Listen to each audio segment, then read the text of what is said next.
asosiy daromad paxtadan kelar ekan. Shu bilan birgalikda hayvon chorvachilikdan va mana shamol turbinalaridan keladigan ijara pullaridan kelar ekan. Shamol turbinalari bu yerda 2006-yildan beri bor, deyarli 20 yil. Ularni haftada bir marta tekshiriladi. U juda ham katta.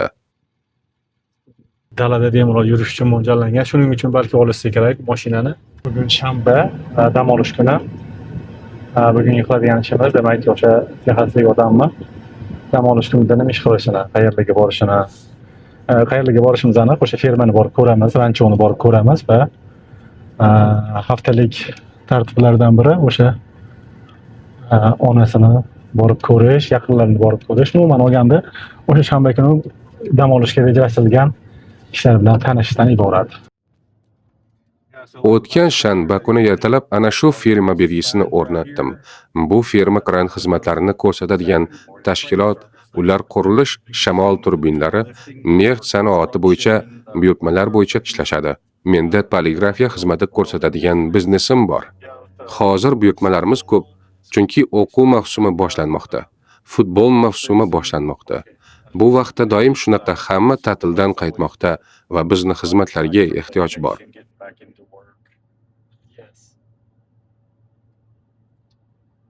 Bular shamol turbinalarining eski va ishlatilgan pichoqlari. Ular parchalanib, qayta ishlatilishni kutmoqda, lekin shamol turbinasi sanoati qayta ishlashning aniq belgilangan usullarini hali ishlab chiqmagan va bu sohadagi mavjud muammolardan biri. Ularning belgilangan usuli yo'q. Shuning uchun ular hali ham buni aniqlashga harakat qilmoqdalar. Ular shoshilishlari kerak, chunki tobora ko'proq eski pichoqlar paydo bo'lmoqda. Shamol turbinalarini ishlab chiqarish uchun asosan shisha tolali material, ko'p miqdorda yelim, qatronlar va yog'ochdan foydalaniladi.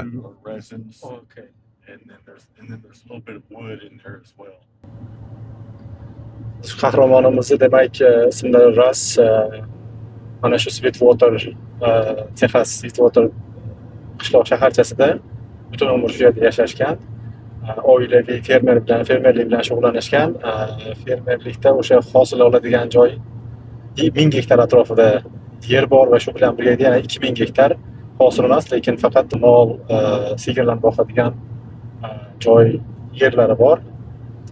Sweetwater o'sha qanaqadir ma'noda Texasda shu ko'ryapsizlar, shamol turbinalari orqali, shamoldan elektr energiya olish orqali energiya chiqarish bo'yicha qanaqadir ma'lum bir vaqtda poytaxti bo'lgan Texasni juda ham katta miqdorda bu yerda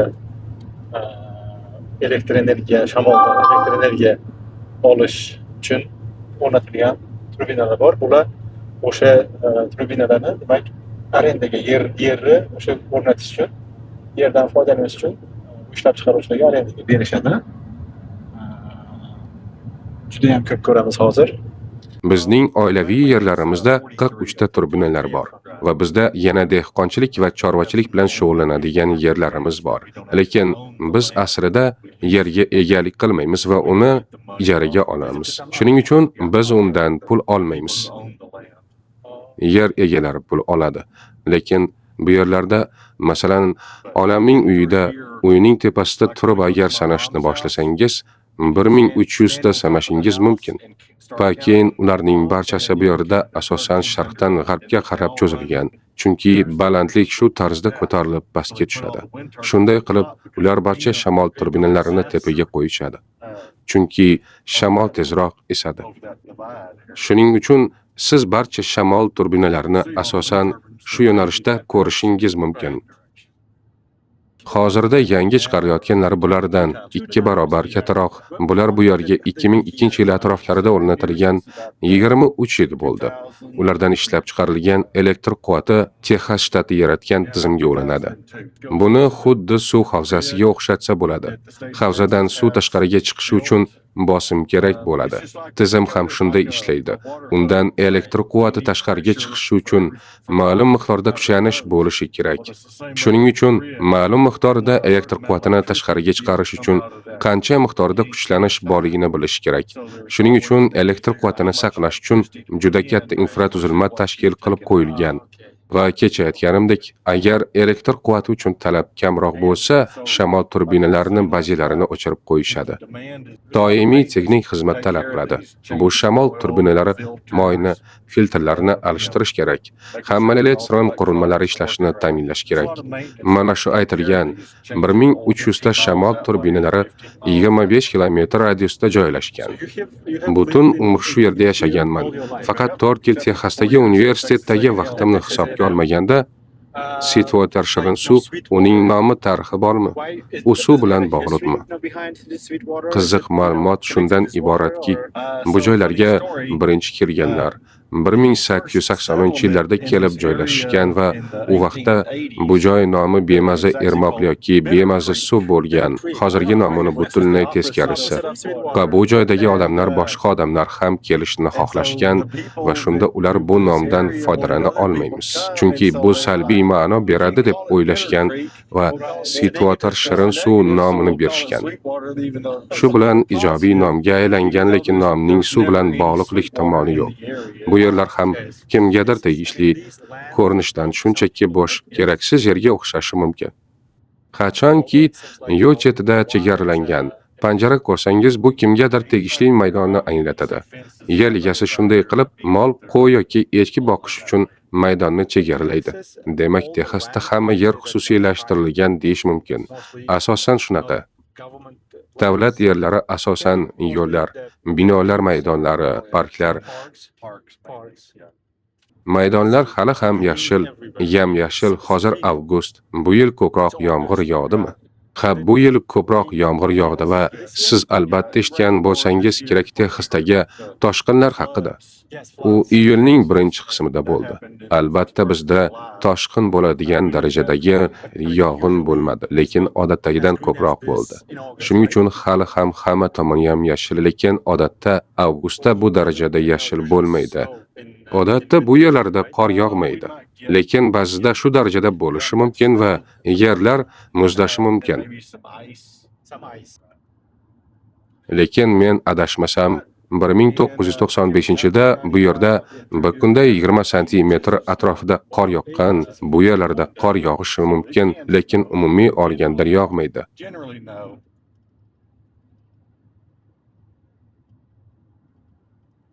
Lekin yil davomida 20 inch atrofida yomg'ir yog'adi. Bu yerlarda aniq bilmadim, santimetrda qancha bo'ladi. 50 santimetr bo'lsa kerak. Ha, shu 60 santimetrlar atrofida yog'adi. About 60-50 centimeters, yes. Yeah, probably closer to 60 centimeters. Right. And on the farm, the cotton is how much of a big deal? How much of a big deal? Fermada ekinlarning deyarli 80% paxtaga to'g'ri keladi. Paxta asosiy ekin va daromad manbai deyish mumkin. Paxtadan tashqari chorva bor va shamol turbinalaridan keladigan daromad bor. You got some cattle, and then the money off of the wind turbines. Paxta juda ham hali kichkina. Hali endi gullashib boshlabdi. Asosiy daromad paxtadan kelar ekan. Shu bilan birga hayvon chorvachilikdan va mana shamol turbinalaridan keladigan ijara pullaridan kelar ekan. Noyabr, dekabr oylarida paxta teradigan vaqt kelar ekan bu yerda.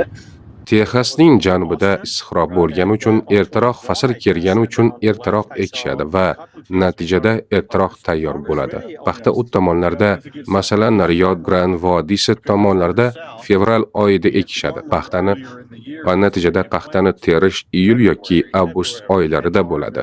Bu yerda bo'lsa, biz may va iyun oylarida ekamiz va noyabr va dekabr oylarida teramiz.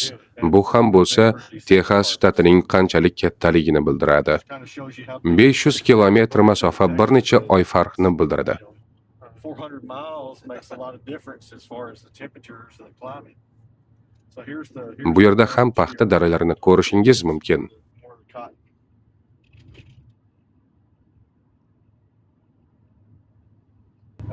Texas boshqa qismida men ko'rdim, 300 kilometr hozir boyaga gapimni oxiriga yetkazib qo'ysam, 300 kilometrcha masofada ko'rdim. U yerda paxta terishga tayyor bo'lib qolgandi. Bu yerdagi paxta noyabr, little of oil. Bu yerdagi paxta dekabr, noyabr, dekabrda tayyor bo'lar ekan. Ya'ni ekishdagi farq. Ya'ni bu ham o'sha Texas qanchalik kattaligini ko'rsatadi. Har xil tomonlarda har xil vaqtda iqlim keladi. Mos iqlim paxta uchun har xil vaqtda keladi. O'sha masofani yoki maydonni umumiy kattaligidan. And then like right here, they're putting in a big pipelines to bring oil from out Midland, Odessa to Houston. Mana fermaning belgisi Elder fermasi 1936-yilda tashkil qilingan. Mening bobom tashkil qilgan. Shu joyda maktabda o'qigan odam bo'lgan va o'sha vaqtda yer bilan qiziqib, sotib olishni boshlagan. He moved here. He was he taught at the local high school, and then he started just buying land.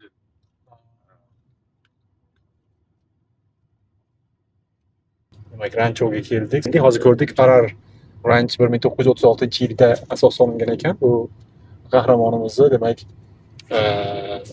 qahramonimizni bobolari tomonidan. U Metyoni do'sti, universitetda tanishgan, O'zbekistondan kelgan. He's from Uzbekistan. Esus Meksikada tug'ilgan va siz hozir Amerika Qo'shma Shtatlarida 30 yildan beri yashaysizmi?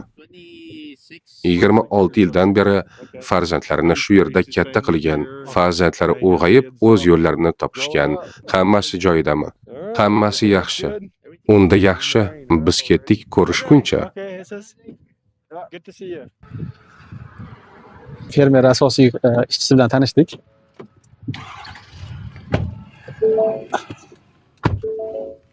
O'sha demak fermani boshqaruv qismi ekan. Shu yerdan turib menimcha endi asosiy ishlar amalga oshiriladi. Demak, Jesus asosiy ish boshqaruvchi va yana bir xodim Kardes bor. U asosan ferma ishlarini bajaradi. Ikkovlari bir-biriga yordamlashib ishlarini bajarishadi. He does some of the farming. Help with the farming. Fermaga keldik. Fermadagi o'sha mollarga, sigirlarga, chorva uchun kerak bo'ladigan narsalarga. Bu yerda hozir otlar bor va barcha mollar darada. Biz ularni zarurat bo'lganda, ya'ni dorlash kerak bo'lsa, vaksina qilish kerak bo'lsa, buzoqlarga yordam kerak bo'lsa va shu bilan birga sun'iy urug'lantirish uchungina bu yerga olib kelamiz. We bring them up here for that. Bu joyni chorva kasalxonasi desa ham bo'ladi. Ot bor ekan. Jesusmi tovuqlari tuxum qo'yishi uchun boqiladi. These are for, I think, eggs specifically, right? And home. Jesus' chickens. Okay. Anyway, So this is this right here, I built this in pretty much by myself in 19. Universitetni tamomlab mana shu binoni o'zim qurganman desa ham bo'ladi. Barcha payvandlash, bir-biriga ulash ishlarini. before A&M, right? After After A&M, okay. Ilgari ularda yog' saqlaganmiz, lekin keyin biz ularni chorva ozuqasini saqlash uchun ishlata boshladik. Oldin bu yerda neft saqlangan yerdan chiqqan neft hozirda bundan foydalanilmayapti. Keyinchalik bu bino qurildi va bunda chigit saqlanadi. This is This is the cotton seed. Mana bu chigit va chigit chorva uchun yaxshi ozuqa bo'ladi. cattle seed. That's the cattle seed. Mana shu yerda bizda shamol turbinalari bor va biz yana olib kelamiz. Ayniqsa, birinchi o'rnatish boshlanganida ular bizda xalqaro miqyosda katta qiziqish uyg'otdi. Men yer egasi, biznesmen bo'lganim uchun televideniya xodimlari mendan intervyu olishardi. Koreys televideniyasi, fransuz televideniyasi, Avstriya, Amerika, Shotlandiya, Italyan va Yapon mamlakatlari xodimlari shu yerda bo'lishgan. And Japanese. I mean, All reporters came. yes, all of those countries from all those countries have been to this spot right here to film the wind turbine. Hamda O'zbekiston ham. Make a sound as well. Shamol turbinalari bu yerda 2006-yildan beri bor, deyarli 20 yil. Almost 20 years. Ularni haftada bir marta tekshiriladi. Lekin bu yoqda ofis bor, o'sha yerdan turib ham tekshirish mumkin. Meni ishonchim komilki, kim tekshirsa ham fayllar unda bo'ladi.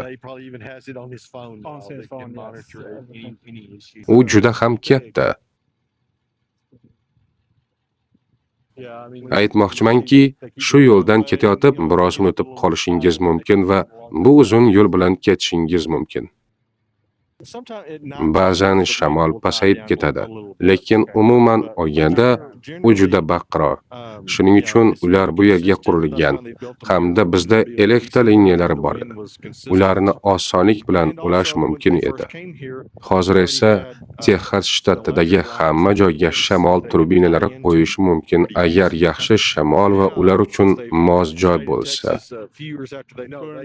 Ular burishi mumkin. Orqa qismida ko'rinib turibdiki, u yerda kichkina tayoqcha turibdi. Bu ob-havo minorasi, ular shamolga qarab mustaqil paydo bo'ladi.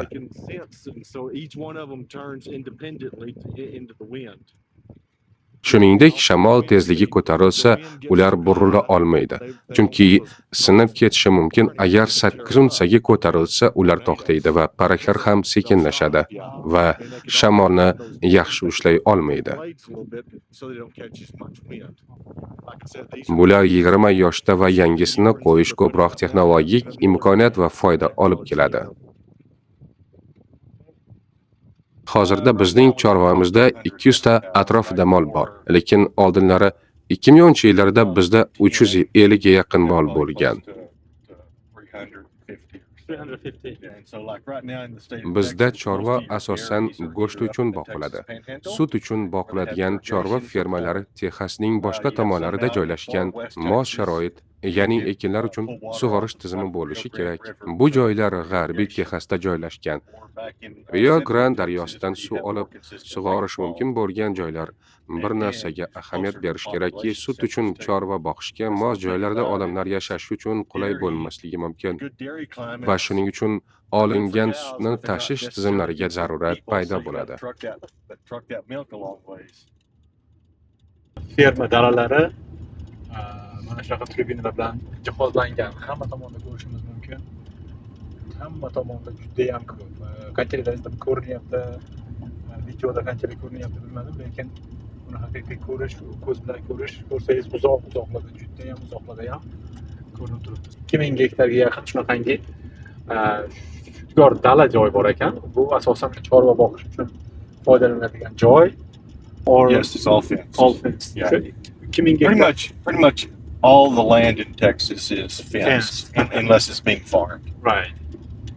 Demak, o'sha 2000 gektarga yaqin, 6000 akr yer hammasi shunaqa agrarzenga, to'siq bilan o'rab chiqilgan ekan. Texasdagi deyarli hamma yer shunaqa qilib o'rab chiqilgan. Mana shu kecha New Mexicodan kelishdagi juda ham katta dalalarni ham ko'rdik. Hammasi shunaqa to'siq bilan chegaralab chiqilgan.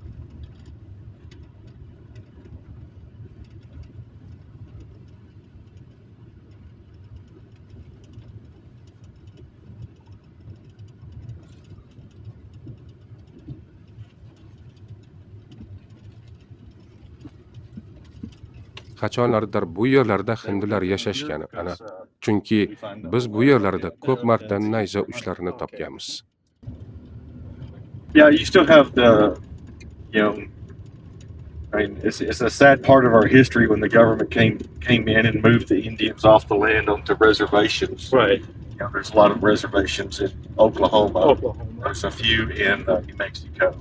Mana shu joylarda ham 300 yil, 400 yil, balki 500 yil oldin hindular yashaganligini mana hozir qahramonimiz aytyaptilar, chunki bu yerda o'sha hindularning qurollaridan tushib qolgan nayzalari, har xil qurol aslahalari topilgan. Hozirgi kungacha ham topilar ekan. Bu yerlarda o'sha qachonlardir hindular yashagan. Hindular ov qilgan bu yerlardan, yashashgan. White-tailed deer be your largest animal here, and then unfortunately we also have wild pigs. They shouldn't be here, but they are. They do a lot of damage. Demak, bu yerda yovvoyi hayvonlardan o'sha nima bor ekan? Kiyik bor ekan. Kiyiklarni Texasda ko'rdik. Juda ko'p joyda kiyiklar bor va shu bilan birgalikda yovvoyi to'ng'izlar bor ekan. O'sha to'ng'izlar ko'payib boryapti. Xavf-xatar fermerlarga xavf-xatar tug'dirar ekan. O'shanga Amerikada biror bir qonun biror bir kishini yoki umuman hech kimni xohlagancha miqdorda to'ng'izni ovlashdan qaytarmaydi. Ya'ni to'ng'izni xohlagancha ovlash, lekin kiyikni ovlash hozir so'rab ko'ramiz. So yes, we lease this land Kiyiklarni out. ovlash uchun bu yerlarni biz ijaraga beramiz. Bu asosan kuz va qish oylarida. Odamlar asosan Dallas, Fort Worth kabi katta shaharlardan kelishadi va ular ov qilish uchun bizga ma'lum miqdorda to'lashadi. Kiyiklar sonini saqlab turish uchun turli xil me'yorlar bor. Ovchida Texas shtati tomonidan berilgan ruxsatnoma bo'lishi kerak. Faqat ruxsat bilan olinadi va natijada kiyiklar soni saqlanib turiladi. Yovvoyi hayvonlar politsiyasi bor deyish mumkin. It's the State Department Okay. that manages that. So they're kind of like police officers for the wildlife. Ekin bu yerlar o'zlashtirilishi boshlanganida bu yerlarda juda ko'p kiyiklar bo'lgan va ularni go'sht uchun ovlashgan. Natijada ularni deyarli qirib yuborishgan. 1930-1940 yillarda ularni asrash kerakligini tushunib yetishgan. Juda yaxshi ishlar amalga oshirilgan va natijada hozirgi kunda kiyiklar soni 100 yil oldin qancha bo'lsa, deyarli shu miqdorda deyish mumkin. Mashina daladan bemalol yurib ketyapti. Ham shaharda, ham dalada bemalol yurish uchun mo'ljallangan. Shuning uchun balki olishsa kerak mashinani. Bizda endi bunaqa mashinada bu yernaqa yerlardan yurish uchun boshqacharoq mashinadan foydalanamiz.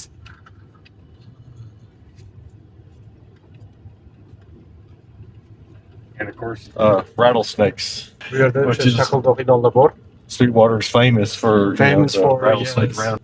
Sweetwaterda o'sha mart oyida shaqildoq ilonlar ko'rgazmasi festivali bo'ladi. Juda ham ko'p fermerlar shu shaqildoq ilonlarni olib chiqib nima qilishadi.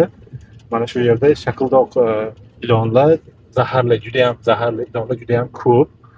Shu haqida aytishyapti. Demak, bu yerda o'sha ilonlar yovvoyi hayvonlardan ilonlar. Ba'zi odamlar bizning yerlarga kelib, ilonlarni ov qilishga ruxsat so'rashlari mumkin.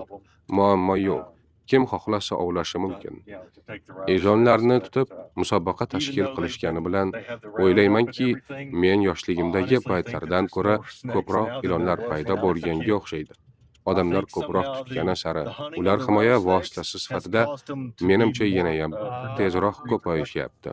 So that's, you're still on your pastures, right? Yes, I mean, this yes. is all. This is.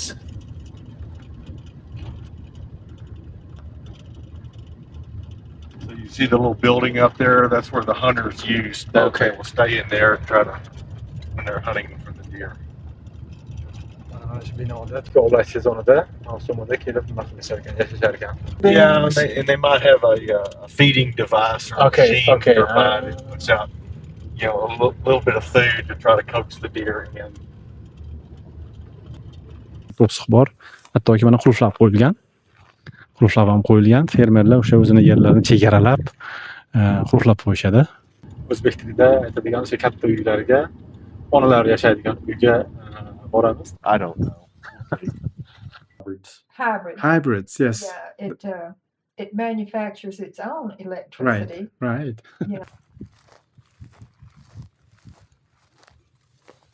Yes. And